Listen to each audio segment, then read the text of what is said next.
जुनी पेन्शनसाठी महसूल विभाग आक्रमक, तहसील ते प्रांत कार्यालयातील कर्मचारी बेमुदत संपात। जुनी पेन्शन योजना लागू करण्याच्या मागणीसाठी सुरू असलेल्या राज्यव्यापी संपात महसूल विभागानेही आक्रमक भूमिका घेतली आहे। 21 एप्रिल पासून सुरू झालेल्या या बेमुदत संपात तहसील कार्यालय, प्रांत कार्यालय तसेच तलाठी आणि मंडळ अधिकारी मोठ्या संख्येने सहभागी झालेत। त्यामुळे महसूल विभागातील कामकाजावर मोठा परिणाम होताना दिसतोय।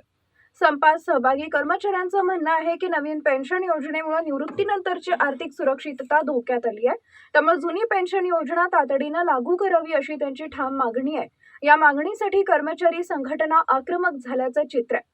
दरम्यान महसूल विभागातील दैनंदिन कामकाज ठप्प होण्याची शक्यता निर्माण झाली आहे। जमिनीचे व्यवहार, विविध दाखले, नोंदणी प्रक्रिया यावर थेट परिणाम होत असून नागरिकांना याचा फटका बसतोय।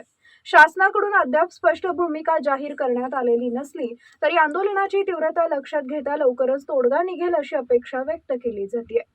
टाइम्स ऑफ महाराष्ट्र न्यूजसाठी महाड प्रतिनिधी दिनेश चाफळकर यांचा रिपोर्ट। सर, आपण कुठल्या क्षेत्रात आहात? मी माध्यमिक शिक्षक आहे। हां, आपली मागणी काय आहे सध्या? आंदोलन म्हणजे कशासाठी चालू आहे? जुनी पेन्शन म्हणजे ही प्रमुख मागणी आहे सगळ्यांची। हां हां, कारण सगळ्यांचा जिव्हाळ्याचा प्रश्न असेल तर जुनी पेन्शन योजना। आज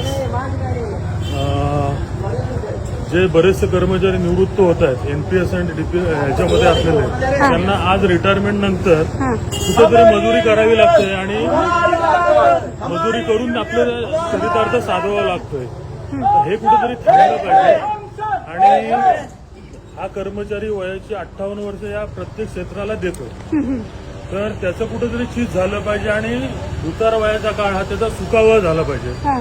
ही सगळ्यात महत्वाची जुनी पेन्शनची ही आमची पहिली मागणी आहे। नक्कीच सर, मागणी पूर्ण होऊ द्यात, तर भेटू आपण।